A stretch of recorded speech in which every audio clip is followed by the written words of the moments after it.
El siguiente programa es auspiciado por la Fundación Kirschbaum de la República del Perú.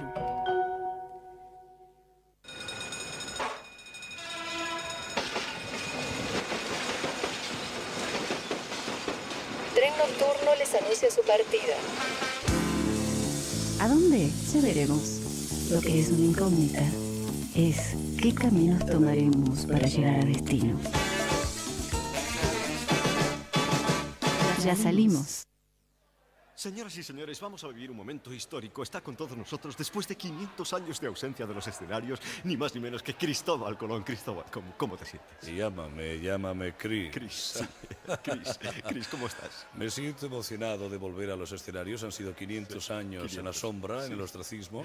Yo creo que no me merecía esto. Yo soy un number one. Oye, fuiste el primero en hacer una gira americana. Sí, fui el pionero, el primero que hizo una gira por toda América, y no me merezco los 5 siglos que he estado chupando alfombra.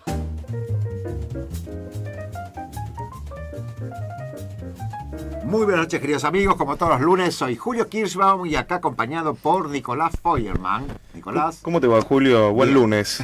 Buen lunes, gracias. Buenas noches de lunes. ¿Cómo estás vos? ¿Bien? Bien, por suerte, todo tranquilo. Bueno, y ahora empezamos. Nicolás, vos sabés que estoy confundido. Porque esta entrevista que hicimos a Colón era de tiempo de mucho tiempo hace. Sí. Pero la pudimos rescatar, ¿viste? Como no hay que tirar nada, ¿eh? Es un anticipo nada más, después tenemos el resto de la entrevista. Bueno, la entrevista nos sirvió para hacer una primera parte de este primer bloque del programa, donde el entrevistado fue Colón en broma, digamos. Pero tenemos ahora a otra invitada que no está en broma aquí, que es María Salomé Suárez. Hola María, muy bienvenida a Tren Nocturno. Muchas gracias. Queridos amigos, María Salomé Suárez es historiadora de la Universidad de Buenos Aires. Sí, así es. Y con ella vamos a hablar un poquito de la actualidad, de por qué pasó hoy, por qué tuvimos feriado, qué día fue hoy. Bueno, podemos ¿El decir... Día de la Raza? Bueno, antiguamente era el Día de la Raza, Ajá. ¿no? Después se fue cambiando al Día del Respeto a la Diversidad Cultural. Pero bueno, eso tiene también toda una connotación política, ¿no? Digamos, con el tema del nombre, del cambiar el nombre del feriado. Uh-huh. Pero bueno, se considera, digamos, este día, o se celebra, digamos, la conquista de América, si se quiere, ¿no? Un poco este encuentro cultural entre Colón, digamos, y América, ¿no? Pero bueno, es relativo, ¿no? Ahora se cambió porque hubo un decreto de la Constitución, del artículo 75 de la Constitución, que dice, entre otras cosas, si se reconoce la persistencia étnica y cultural de los pueblos indígenas, ¿sí? Uh-huh. Con personería jurídica, con sus posesiones. Entonces, de ahí el Congreso decidió cambiar el nombre. A ver, ya no hablamos más de Día de la Raza, estamos hablando del Día del Respeto a la Diversidad Cultural. Sí. Ahora, te quería preguntar, como historiadora, me imagino que debe ser uno de los personajes más controvertidos, Cristóbal Colón. Son muchos los personajes controvertidos a lo largo de tu carrera. Me imagino que debes haber estudiado muchos. Sí, claro. Y siguen incorporándose a la historia argentina. Y se siguen incorporando, ¿no? De hecho, los actuales en el futuro van a ser muy criticados, me imagino. Pero, María, el revisionismo histórico nos permite reinterpretar a estos personajes. Y reivindicarlos también, ¿no? Y reivindicarlos. ¿Pero es el caso de Colón? Sí, claro. Pero lo que pasa es que Colón también depende de dónde vos lo mires, ¿no? O sea... para determinadas personas Colón era un héroe, y para determinadas personas o determinadas interpretaciones no solo históricas, sino de la gente, del común, del que lee cualquiera, el 12 de octubre podía tomarse como el día de la invasión, ¿o no?, de España, uh-huh, a los pueblos americanos, ¿no? O sea, de hecho, es muy simbólico lo que se hizo políticamente con el cambio de la estatua, ¿no? En frente de la Casa de Gobierno por Juana Azurduy. Bueno, eso pensaba cuando dijiste, depende de dónde se mire. Si lo mirás de la Casa Rosada, sí. ¿Qué ves hoy? A Juana Azurduy. Claro, pero yo el otro día escuchaba a un docente mío muy, muy sabiamente, él decía, son personajes de moda también en la historia, ¿no? Juana Azurduy, Manuela Pedraza, son personajes que también se van poniendo de moda, como se puso de moda ahora la discusión de los 70, ¿no? En estos momentos. El objetivo un poco del cambio de de Colón, de la estatua de Colón, que reivindicaba el eurocentrismo, ¿no? Esta nostalgia de volver, digamos, al imperio español. ¿Sí? Esto en su momento se tomó el Día de la Raza en la época de Irigoyen, ¿sí? como Día de la Raza, justamente porque Estados Unidos estaba estaba creciendo económicamente y políticamente. Entonces aquí, los pueblos latinoamericanos queríamos un poco reivindicar esta idea de también, nosotros tuvimos un imperio que era España, y que bueno, esa fue una época virreinal muy linda y qué sé yo, ¿no?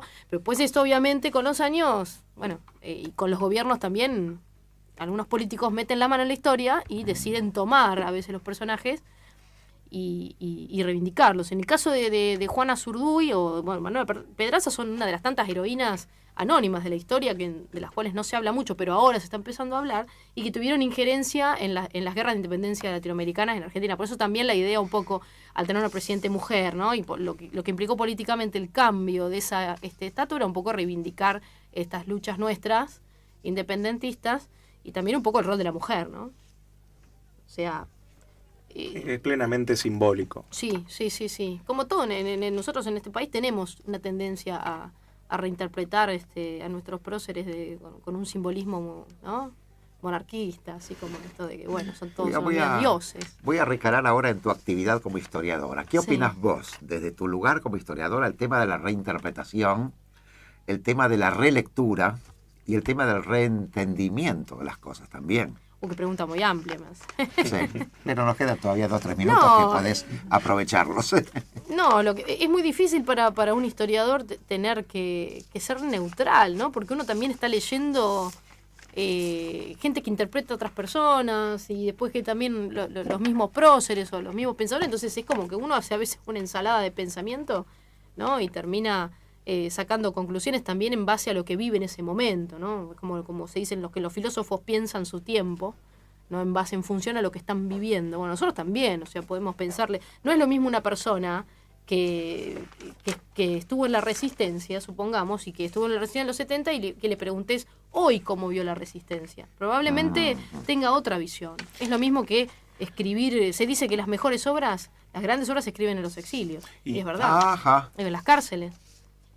Y probablemente también en España, o no sé, corregime, Salomé, en España se interpreta de otra forma el día de hoy. Tengo entendido que es el día de la fiesta nacional española. Y lo que pasa que España... Ya la palabra fiesta dista mucho de cómo denominamos nosotros el día, respeto a la diversidad cultural.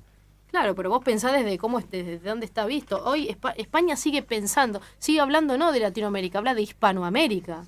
Se sigue hablando como en los tiempos de las colonias, o sea, son pueblos que ya tienen incorporada esa concepción de la sociedad, ¿no? Son pueblos que además tienen 200 millones más de años de historia que nosotros, eso es cierto, y que tienen otra forma de ver la vida, ¿no? O sea, su forma su concepción de la sociedad es esa, y sigue siéndolo hoy, se sigue festejando hoy como tal. Para nosotros la invasión inglesa. Para nosotros es una invasión, pero para los ingleses dicen, nosotros entramos caminando, desfilando. Vos lees un libro de un inglés, Alexander Gillespie, que participa de las invasiones inglesas, y él dice, nosotros entramos caminando, y nos saludaban. Pero claro, uno lee algunos escritores independentistas, o no, pero escritores nuestros, o historiadores nuestros, dicen, no, bueno, esto fue una invasión. Entonces, la historia es eso, ¿no? Es debate puro. ¿Cómo se reinterprete? Bueno, cada uno... Pero bueno, bienvenido sea el debate, ¿no? En esa reinterpretación de la historia, según las visiones. De eso nos nutrimos justamente.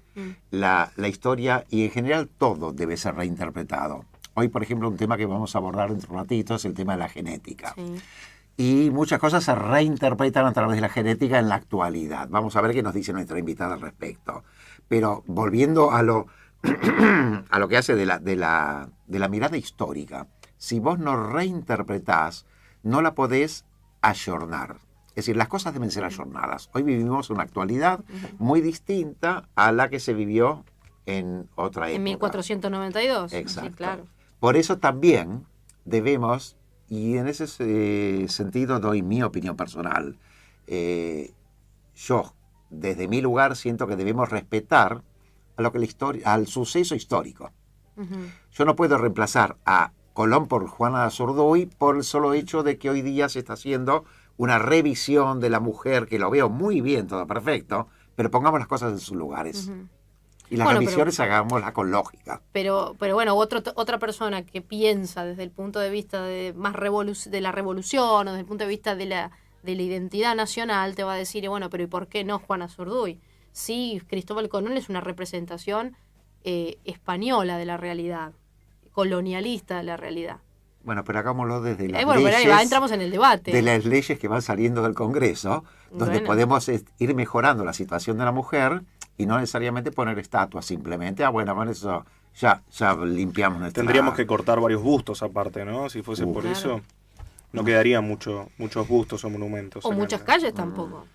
O muchas calles también. Tenemos la calle de Rivadavia, ¿no? La avenida principal, que atraviesa toda la capital federal. Bueno, Bernardino Rivadavia fue un tipo que nos insertó en... fue yo creo que fue un reformador de la sociedad argentina, pero también nos insertó en una primera gran deuda externa, que fue una estafa, la de Baring Brothers. Bueno, es como que uno empieza a indagar en la historia y te vas a sorprender. Mira, no te voy a preguntar, pero estoy seguro que si te preguntara, si te doy ahora, por ejemplo, un corte, si propongo ahora un corte, ¿te das por satisfecha con tu presencia en el programa? Lo que hace a la temática de Colón, porque yo sé que da para hablar muchísimo, pero no queríamos dejar de tocarlo, aunque sea en un introito en este programa. Sí, perfecto. O sea que te das por satisfecha. ¿Vas a seguir aceptando mis invitaciones? Por supuesto. Prontito tenés una donde vas a hablar de Halloween. Sí, así es. Así que eso se nos viene ya en poco tiempo. Bien. Queridos amigos, tengo varias obras para ofrecerles para estos días, que son entradas las que se ofrezco en realidad, ¿no es cierto, Nicolás? Correcto. ¿Y cómo hacemos para que la gente pueda acceder a estas entradas que les ofrezco gratuitamente? Nos pueden llamar al 4899-1623 o nos mandan un mail, juliotrenocturno@radiopalermo.com.ar. Ahí nos dicen qué obra quieren, nos llaman, hablan con nosotros y nos dicen en qué obra están interesados, qué entradas quieren. Bueno, de las que quieran, ahora les voy a mencionar Pequeños Círculos, que es una comedia que les ofrezco el viernes a las 23:30, sobre la dramaturgia habla sobre la dramaturgia, sobre el amor y el suicidio. Otra obra que les ofrezco es el sábado a las 20:30, Un hombre sin suerte, una adaptación del cuento de Samantha Schweblin. Listrata o La rebelión de las mujeres es una obra que se está dando en el Andamio 90 los sábados a las 20. Y el acuerdo, una comedia absurda entre dos mujeres que se aman y odian a la vez. Vaya tema este. Creo que oí hablar de esta complicación, ¿no es cierto? El sábado a las 19 se las ofrezco en el Teatro Liberarte. Para todos aquellos que quieran estas entradas gratuitas, llámenos como siempre, como dijo Nicolás, al 4899-1623. Y vamos a ir a un corte muy breve donde vamos a escuchar la segunda parte de la introducción, que fue la entrevista a Colón, del tema que se llama precisamente El huevo de Colón por la orquesta Mondragón. Vamos a él y volvemos aquí enseguida a Tren Nocturno.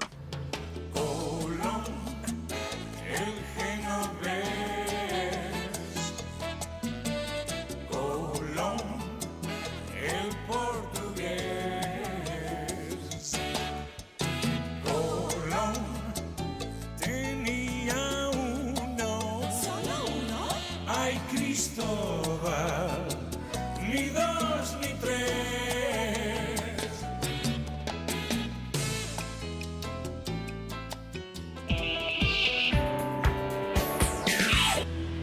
Radio Palermo. Inicio espacio publicitario. Roticería Pinamar. Gran variedad de platos fríos y calientes. Roticería Pinamar. Salguero 2036. Delivery al 4821-3866. A metros de Santa Fe. Muy recomendables opciones. Para las fiestas, reservar con anticipación. Fin espacio publicitario. Tren Nocturno. Tren Nocturno.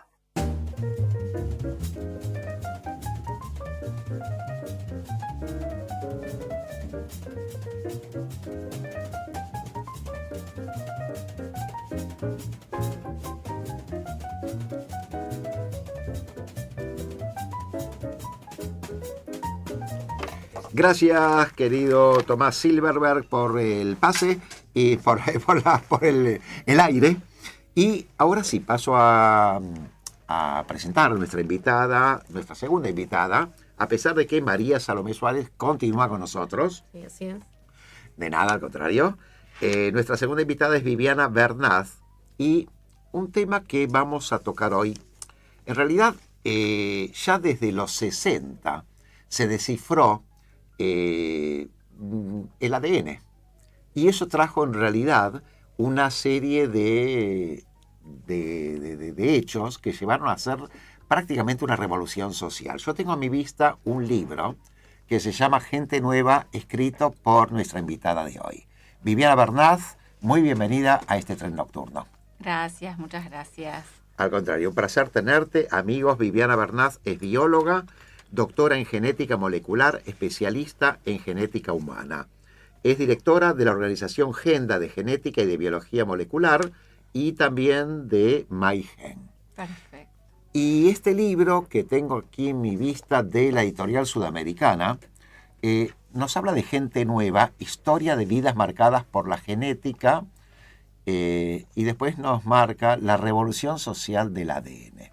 Por eso comencé el programa hablando de una revolución social. La pregunta con que te podría, digamos, iniciar el programa es ¿cómo llegaste a este libro? Porque en realidad se trata de fundamentalmente las nuevas tecnologías de concepción y por otro lado el tema de las enfermedades, del código genético, de la transmisión de padres a hijos. Bueno, te cuento un poquitito. La Por realidad favor. es que yo trabajo hace 25 años en diagnóstico de enfermedades genéticas y genética forense, y a partir de mi trabajo empecé a preguntarme cuál era el impacto social que tenía lo que yo hacía cotidianamente en el laboratorio. Por ejemplo, antes estábamos hablando que uno de los estudios que más realizamos son estudios de paternidades. Averiguamos si cuando se duda sobre la paternidad biológica de un hombre sobre un chico, se acercan la madre, el hijo y el supuesto padre a hacerse un estudio de paternidad, y nosotros entregamos un sobre con un informe diciendo tiene una probabilidad mayor del 99.9% de ser padre biológico o que no tiene vínculo biológico. Y yo siempre me preguntaba, bueno, ¿y qué pasa con esto? ¿Qué es esto? ¿Qué le pasa a la gente con este resultado? O dábamos un diagnóstico de una enfermedad y pensamos también, uy, ¿y qué va a hacer esa familia ahora con esa información? Y bueno, a partir de ahí empecé a escribir, empecé a tratar de investigar y a escribir sobre lo que investigaba. Y en realidad este es mi tercer libro, donde yo fui abordando poco a poco cada vez más algunos temas vinculados a mi trabajo cotidiano. Pero te diría que fundamentalmente Gente Nueva es el resultado de la investigación que yo hago diariamente a partir del trabajo de mi laboratorio y de poder tratar de entender qué es lo que hoy la genética le ofrece a la gente y justamente cuál es ese impacto. En especial, en este caso, hablamos de Gente Nueva pensando en aquellos chicos que hoy nacen por donación de gametas, donación de óvulos, donación de espermas, aquellas familias que hoy se constituyen a partir de una donación de óvulo, donación de esperma, una madre sola con un hijo, una familia heterosexual que por alguna razón tiene algún tipo de dificultad, y Gente Nueva por todas las personas que hoy pueden llegar a conocer si en una familia se está transmitiendo una enfermedad de origen genético y pueden tomar decisiones en relación a los hijos que vendrán. Y todas estas grandes posibilidades que da hoy la genética y la tecnología, yo lo englobé dentro de este gran título que es Gente Nueva. Me interesa mucho el tema porque te voy a decir lo que más me llamó la atención a mí. El tema de que estando a 60 años de haber descifrado el ADN, en realidad todavía queda muchísimo por ver, pero se ha avanzado una barbaridad en esto. Estuve leyendo atentamente tu libro y realmente me resultó muy interesante. Gente Nueva nos habla de algo que, bueno, como dije bien claro recién y lo reitero, sucedió hace 60 años, el haber entendido algo que nos llevó a un montón de de cosas, diría, que vinieron aparejadas, porque todo esto fue paralelamente, surgió con el cambio de la libertad sexual, por ejemplo, con el cambio de las nuevas sexualidades, perdón, más que libertad sexual.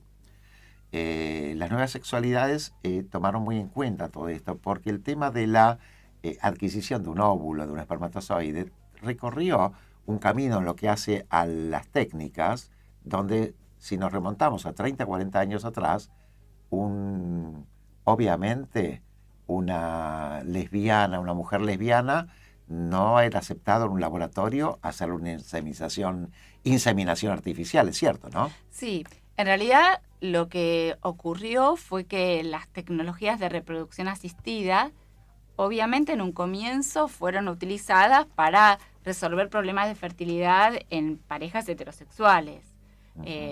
La primer técnica, la inmediata, luego de pasar por algunos protocolos que incluyan medicamentos para perfeccionar ovulación o movilidad de espermatozoides, no importa, fue la inseminación artificial, que es una modalidad por la cual se introduce en semen del hombre en la mujer para facilitar el embarazo. Después avanzan las tecnologías, aparece la fertilización in vitro, que es permitir la fecundación del óvulo y el espermatozoide dentro del laboratorio, y así podemos ir avanzando. Pero ¿qué pasa? Justamente por lo que vos decís, todos estos últimos años, donde empieza en el mundo a surgir la posibilidad que las parejas de gay, las parejas de lesbianas salen a la calle, las madres solas, las mujeres solas, mujeres que llegan a una edad adulta sin tener hijos, quieren tenerlos aún sin tener pareja, empiezan a utilizar estos recursos que existían como para poder tener sus propios hijos. Tal vez antes la única posibilidad que tenían era pensar en la adopción.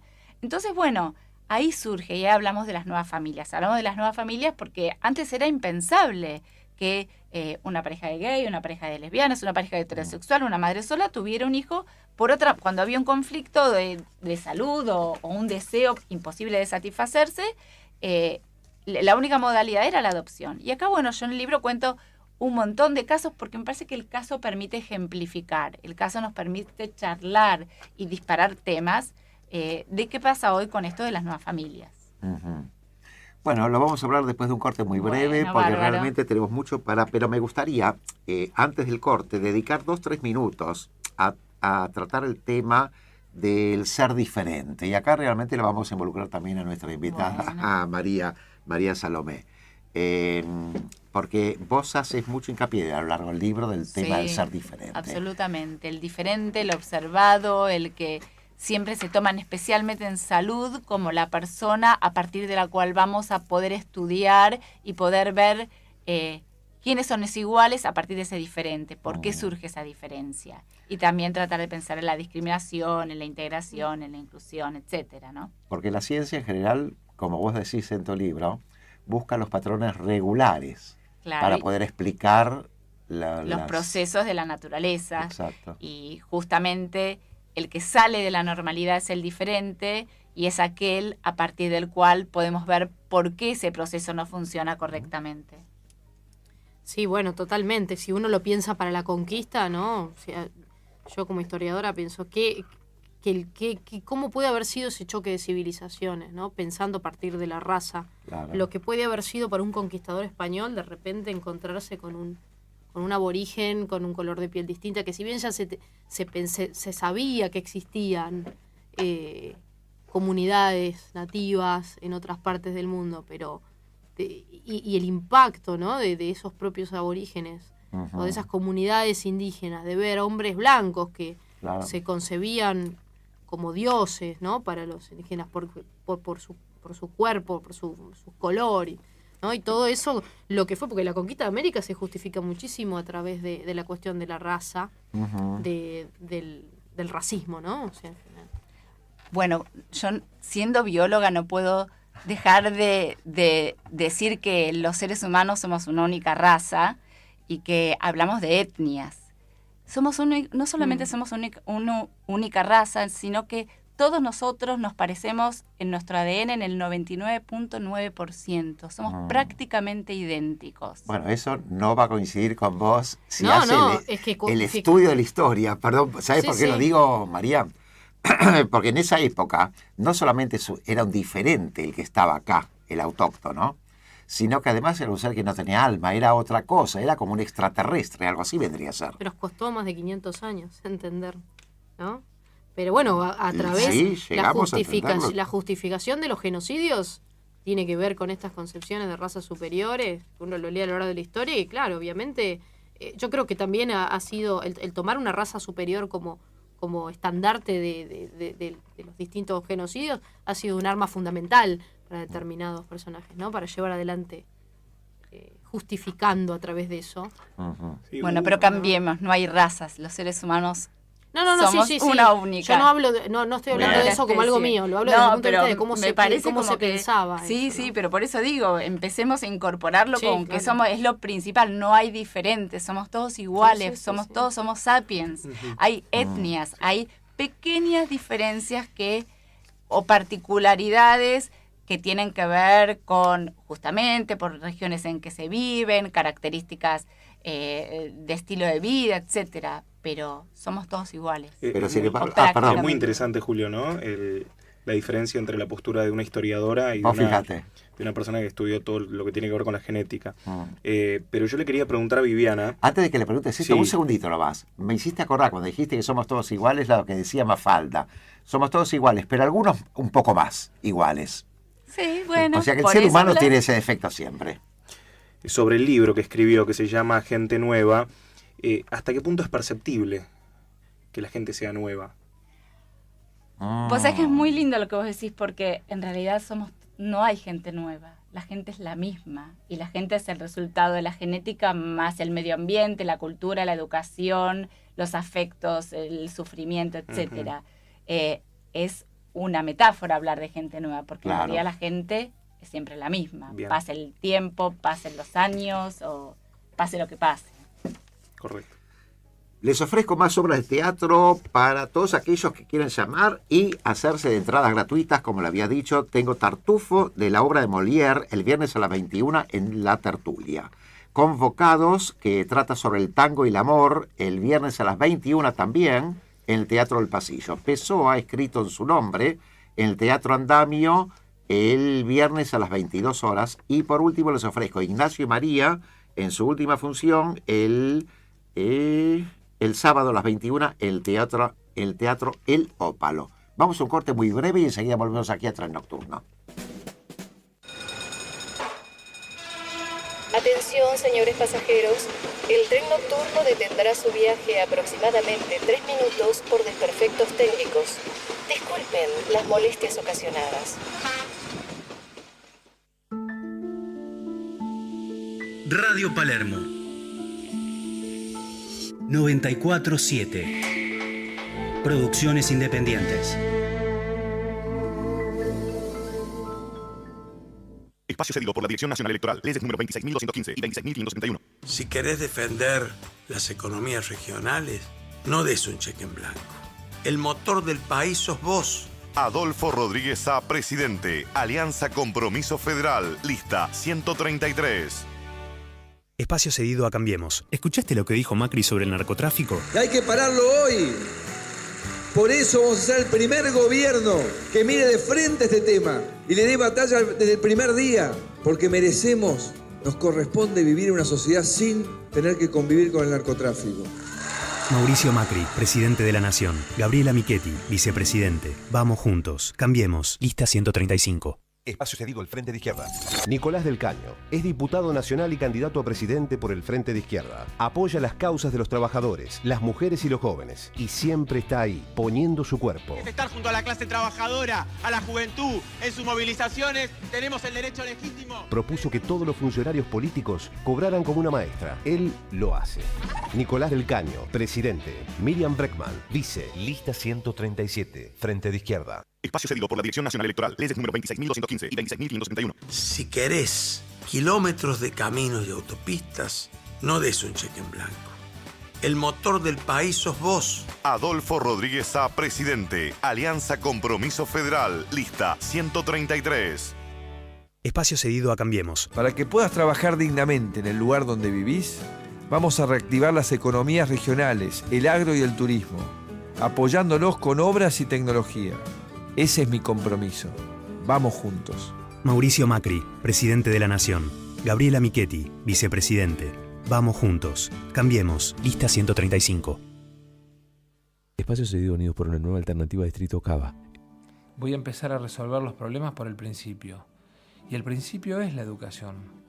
No podemos imaginar la educación del presente sin las nuevas tecnologías, porque los chicos encuentran ahí lo que antes veían en los libros. Estoy pensando más allá. Estoy pensando en la Argentina del futuro.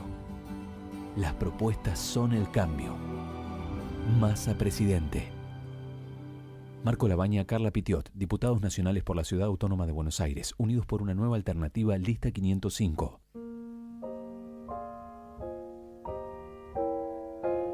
Un mundo de ideas. Las ideas y la realidad. Nuestra calidad de vida. Un mundo de ideas. La vida examinada. Un mundo de ideas. La conexión con nuestro interior. Un mundo de ideas. La conexión con el afuera.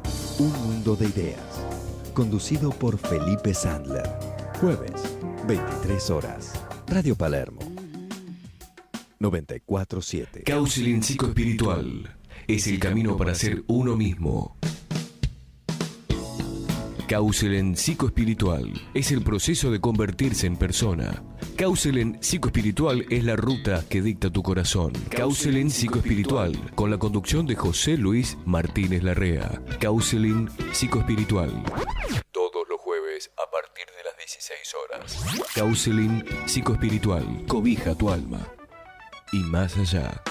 Aquí y ahora. Santi lo veo, está encarando esta segunda hora bastante más animado. Llegué. Se fue, te sacaste la cara. Me saqué la mofa, pero ¿viste qué te pasa? Yo trato igual, ¿viste? Cuando estoy medio mufado, pero es mejor quedarse callado que hablar. Ojalá no nos quede un día que no nos pase un día a todos que nos mufamos. Sí se puede pensar antes de hablar en la radio. No dije, no me escuchás. No escuchás. Escuchando la radio, dije. No escuchás. Es increíble, no escuchás. Todos los jueves de 17 a 19. Desde Buenos Aires y hacia todo el mundo, RPLM 94.7. RPLM. Radio Palermo. Producciones independientes. Inicio espacio publicitario. Pinamar Café, pizzería y restaurante. Salguero 2069. Delivery al 4823-3003. Fin espacio publicitario. Tren nocturno. Tren nocturno.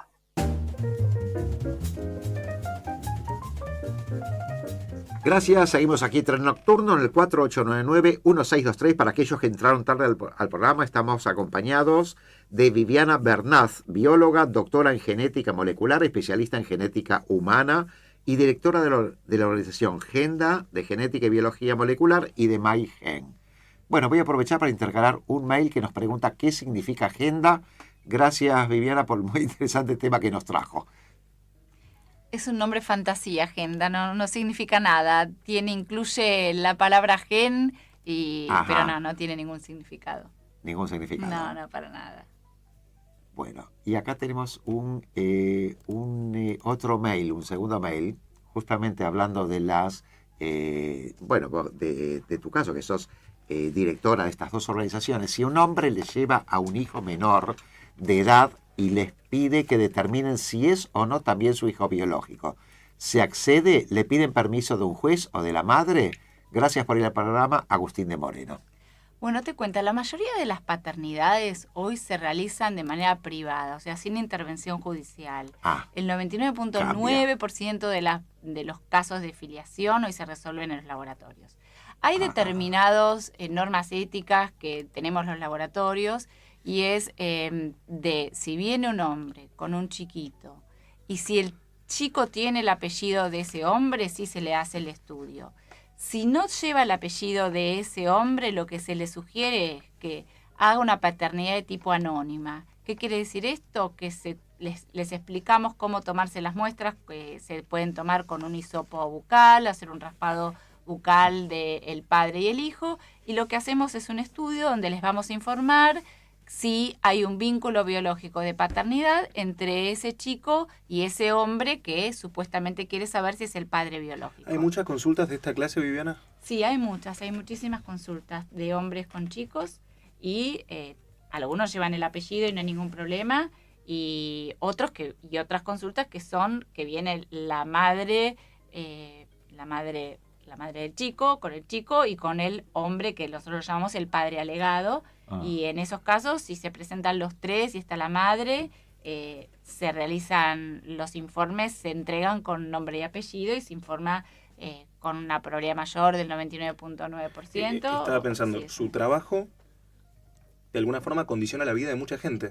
Muchísima, claro. En realidad, de estos resultados, después de estos resultados, un antes y un después para todos, te diría, especialmente los de paternidad. Importantísimo. Sí, porque vienen muy cargados de angustia las personas a hacerse una prueba de paternidad. Viviana, ¿qué tal si nos apoyamos para redondear esto que te preguntó Nicolás y lo que vos estás diciendo en algunos ejemplos prácticos de historias que vos me dijiste que querías ahondar ahora de formación de familias? Bueno, dale, te cuento uno que a mí me parece buenísimo, retomando el tema de las nuevas familias, donde juntamos especialmente no solamente esto que hablábamos recién de la fertilización in vitro, sino de algo más.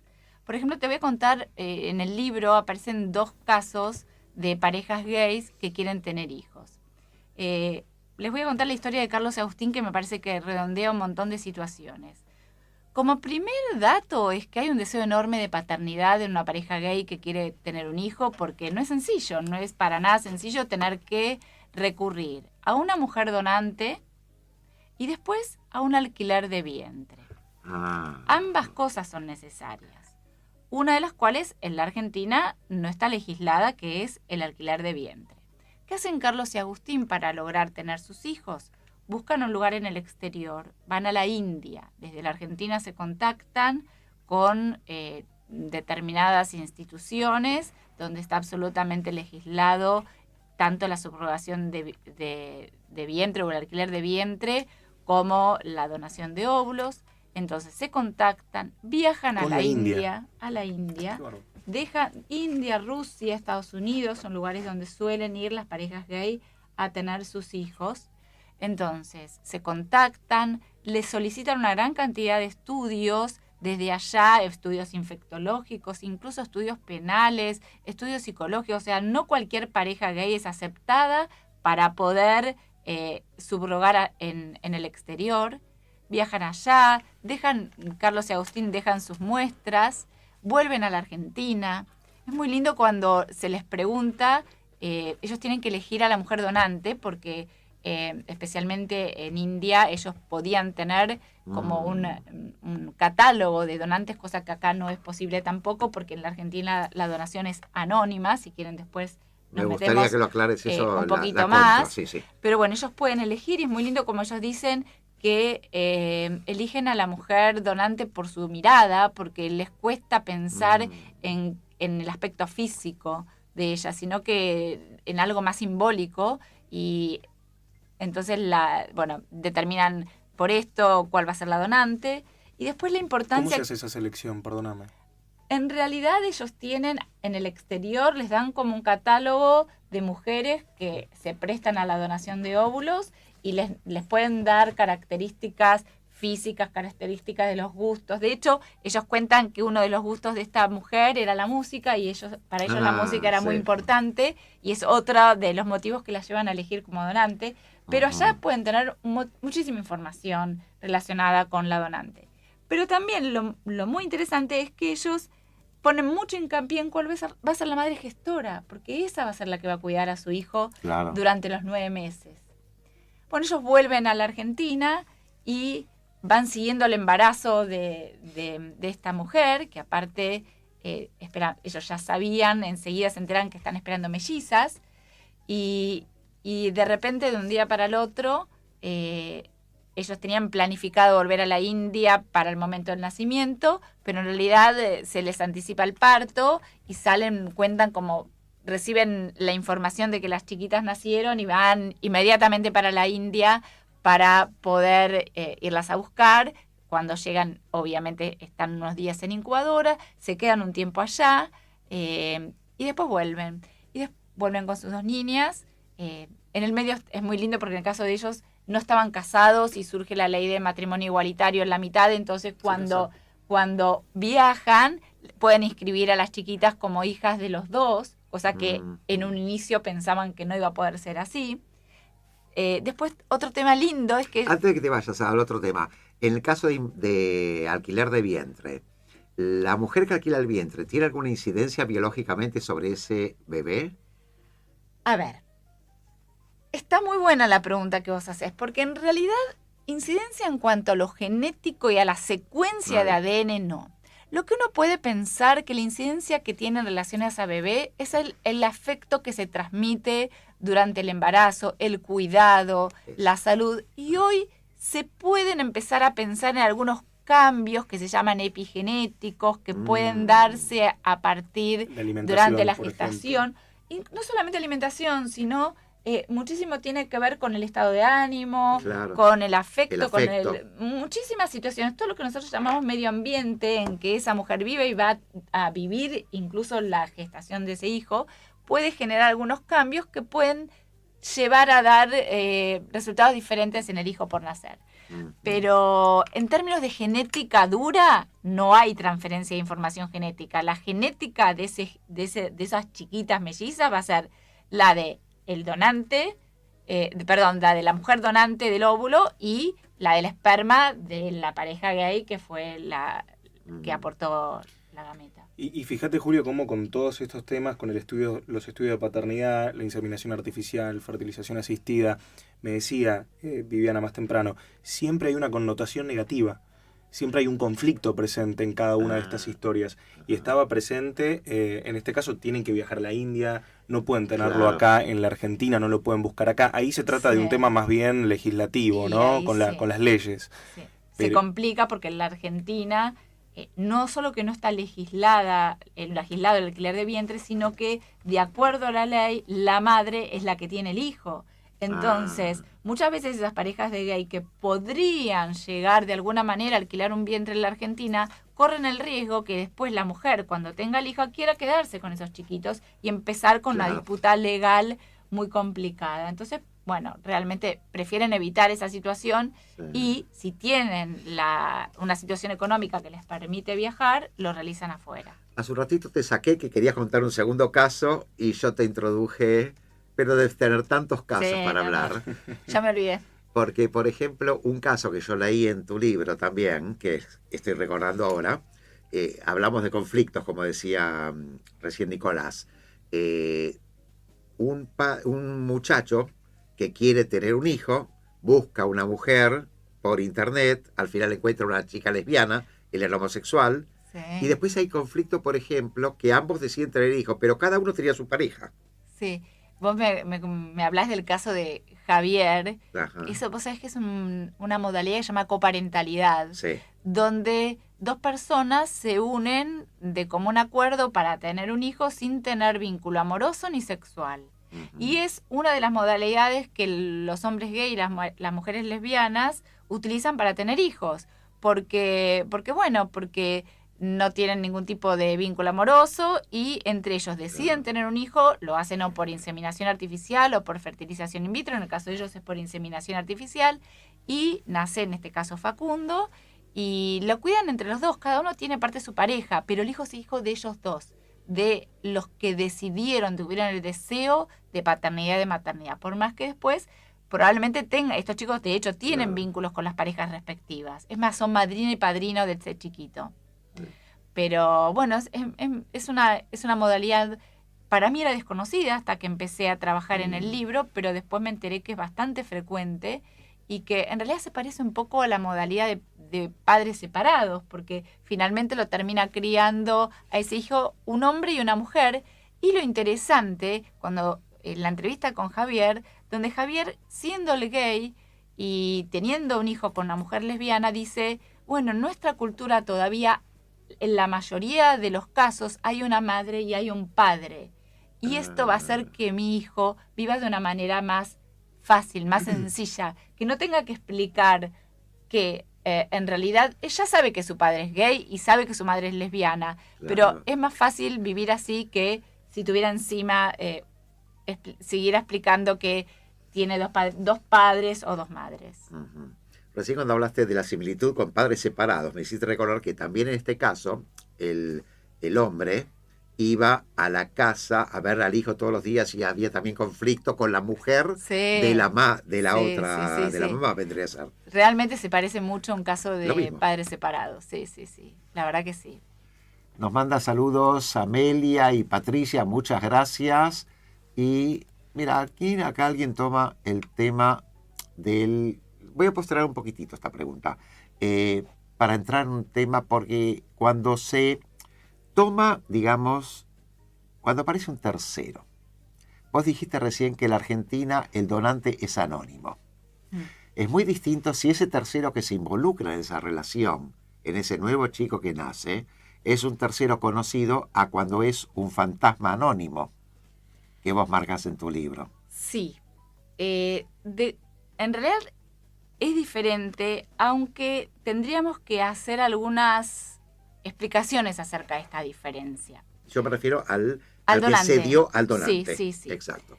En realidad, el donante, muchas veces se saben características, se conocen características del donante, pero no se conocen a la persona, salvo que en casos especiales quiera llegar a conocérselo. Con esto quiere decir que en todas las situaciones, en los países incluso donde la donación no es anónima, en general no es que hay un contacto con el donante, sino existe la posibilidad de saber quién es ese donante.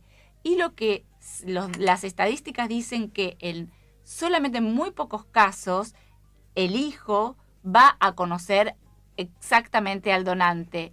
Generalmente no llegan a conocerlo. Con esto quiero aclarar que eso del fantasma tiene que ver, sea anónima o no sea anónima, con la sensación de genes de un tercero dentro del núcleo familiar. Y suele ser la decisión del hijo, no de los padres. La búsqueda y el conocimiento, el llegar a conocer ese donante, sí tiene que ver siempre con un deseo específico del hijo. Que es lo que dicen, que cuando hay un buen vínculo entre padre e hijo, es muy raro que se llegue a querer conocer ese donante, porque volvemos a algo que hablábamos antes, que los vínculos se construyen, y cuando hay una buena construcción entre padre e hijo, no hay necesidad de buscar a ese donante. ¿Vos crees, Viviana, que la decisión tiene que ser solamente de los padres? La decisión de contarle al hijo que hay toda una historia detrás de su nacimiento. Yo creo que esa es una obligación Sí. ética que tienen Sí. todas las personas de contar el verdadero origen. Y si no caemos en las fallas que hubo durante años en la adopción, donde se les ocultaba la verdad sobre el origen, pero eso se percibía en los núcleos familiares, porque en realidad el ocultamiento se percibe. Y hoy volvemos de nuevo a las estadísticas, especialmente en las parejas heterosexuales que tienen hijos por donación de esperma o de óvulo, en el 95% de los casos no le dicen la verdad sobre su origen a los hijos. Y eso vamos a ver las consecuencias en unos años, porque cada vez hay más y más chicos que nacen sin conocer su verdadero origen. Por eso hay muchas personas que trabajan, hay fundaciones, organizaciones que tratan de concientizar a las parejas que tienen hijos por donación de esperma o de óvulo para que les digan la verdad sobre su origen. Más allá de la cosa sociológica imperante en esto que acabas de decir, está la cosa de investigación. Vamos al tema de las enfermedades genéticas. Vos en tu libro hablas mucho de casos de enfermedades genéticas que van apareciendo en chicos de distintos modos de nacimiento. ¿Qué pasa cuando no se conoce un donante? ¿No se puede acceder a esa información? Es verdad. Y hoy día cada vez más los padres están queriendo saber de que soy portador sano, de que no. Y bueno, si reciben un óvulo de otra persona, también pueden cuestionárselo. A ver, como primer paso te diría que a los donantes o a las donantes se le hace un primer screening como para descartar una gran cantidad de enfermedades fácilmente diferenciables. O sea, cualquiera no puede ser donante. Se hacen estudios citogenéticos, se hacen estudios psicológicos, hay una cantidad de información que esa información no pase después a la pareja que va a recibir la donación, no quiere decir que aquella institución que va a trabajar como banco de esperma, banco de óvulo, no la haya hecho y no la haya realizado. O sea, se descartan una gran cantidad de enfermedades. Es más, hoy hay incluso estudios adicionales que pueden realizarse. A esto agregaría que la mayoría de las enfermedades que dan vuelta son enfermedades crónicas, enfermedades que lo que uno puede heredar son la predisposición, como puede ser la enfermedad cardiovascular, la diabetes, la hipertensión arterial, la obesidad, muchísimos cánceres. La mayoría de las enfermedades, y son el resultado de esta predisposición genética más el medio ambiente. Entonces, no sé si es tan importante conocer la predisposición genética de ese supuesto donante. Yo lo subestimo particularmente.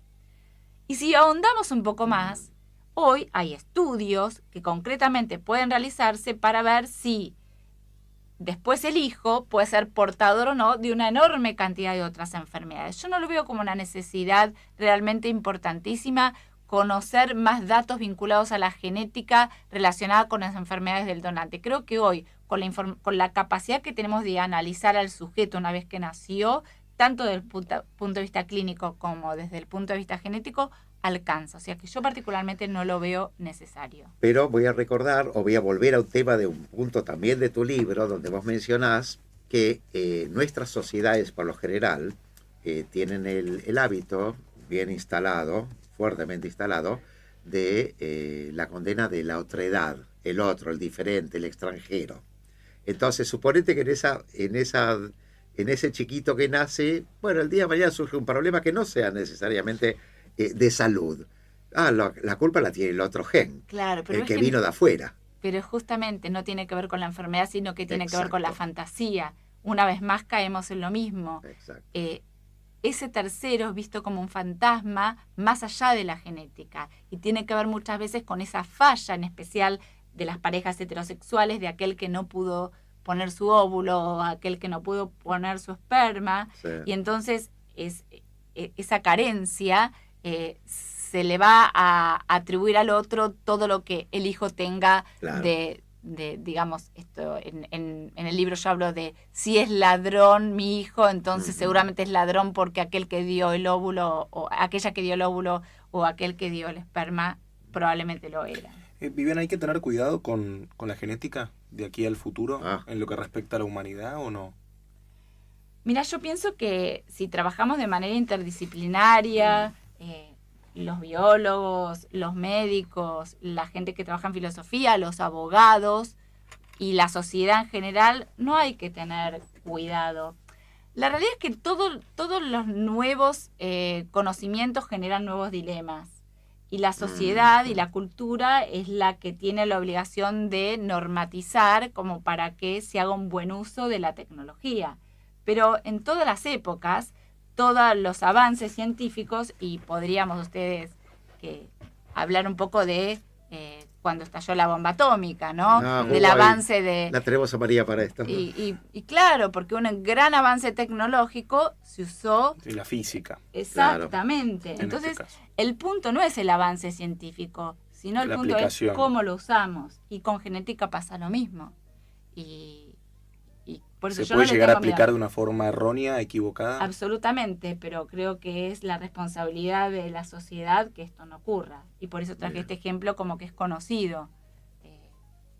La tecnología hay que usarla bien y para el bien de la humanidad, para curar enfermedades, para que las personas que no puedan tener hijos puedan tenerlos, etcétera. Y para prevenir, porque por ejemplo lo que te decía recién, cuando uno busca mucho, cuando va a recibir, una pareja va a recibir un elemento exterior, que es un espermatozoide o un óvulo donado, son excesivamente preocupados por de quién viene, qué será, cómo será. Pero sobre sí mismos, ¿tienen los mismos miedos cuando van a generar un hijo?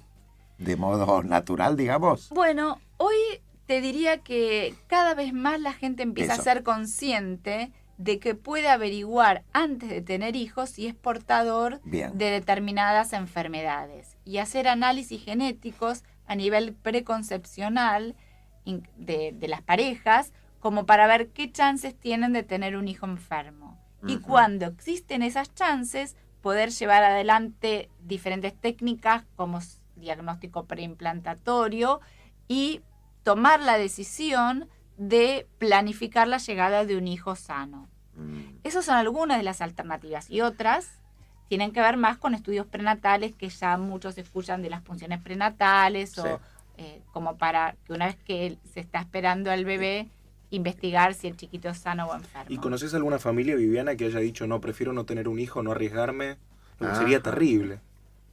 O no, digo, no quiero juzgar a nadie, cada uno está en su derecho. No tener un hijo, te diría que hay de todo. Yo creo que lo importante es que la gente tiene que poder ser informada de las posibilidades que tiene de tener un hijo sano y enfermo. Después muchos pueden tomar la decisión de no tenerlo, de realizar tratamientos para garantizarse que sea sano, o incluso... ¿Esas probabilidades pueden ser altísimas? ¿O suelen ser...? Depende del caso y depende de la enfermedad. Hay enfermedades que cuando uno sabe que es portador, tiene un 50% de chance de tener un hijo enfermo, en otras 25%. Depende cómo es la herencia.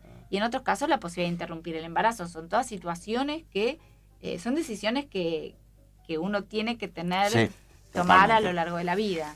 Viviana, se nos fue el programa, lamentablemente. Me quedó mucho para preguntarte a vos, María, porque en varios momentos, pasaje del programa, relacioné cosas que decía Viviana con cosas de la historia. Por ejemplo, la constitución de la familia. La primer formación. Yo me quedé con lo que decía la profesional acerca de que también existe un prejuicio, ¿no? En la idea de formar familia. Mucha gente que te dice, no, yo no voy a hacer un tratamiento porque esas cosas. Y si tenés la oportunidad de hacerlo, ¿no? Que también es una cuestión cultural acerca de... Mutan los conceptos, ¿no? El de matrimonio y el de padre, el de madre. Todos los conceptos están mutando de alguna manera. Tenemos que cerrar el programa. No nos queda otro, lamentablemente. Justamente ahora se abrió un frente que me hubiera gustado explotarlo, pero podemos generar un nuevo programa con esta temática, si les interesa, más adelante. Gracias por haber estado con nosotros. Gracias a ustedes. Gracias. La verdad, Nicolás, fue un programa bastante interesante y le sacamos el jugo, yo creo. No sé, me voy a dormir a las 4 de la mañana después de esta charla. Me va a costar dormirme. Amigos, vamos a despedir a nuestras invitadas, a María Salomé Suárez, historiadora de la Universidad de Buenos Aires, y Viviana Bernard, bióloga, doctora en genética molecular. Gracias por haber estado con nosotros. Gracias. Muchas gracias. Y hoy hablamos de algo que incluimos las enfermedades. Las enfermedades en realidad incorporan alteraciones cromosómicas de un 0,1%. El resto de los seres humanos somos todos iguales. A pesar de eso nos peleamos y bueno, mencionemos también de que a pesar de lo que vimos hoy, del esfuerzo denodado de muchísima gente para poder tener hijos, cada 30 días un hijo queda huérfano de una mamá asesinada por su padre. No quiero dejar de mencionarlo. Gracias por la operación técnica, gracias por habernos acompañado. Gracias, Julio. Y por tu incorporación al programa, Nicolás. Y gracias a ustedes. Amigos, nos vemos la próxima semana. Muy buenas noches. Gracias. Desde Buenos Aires y hacia todo el mundo, radiopalermo.com.ar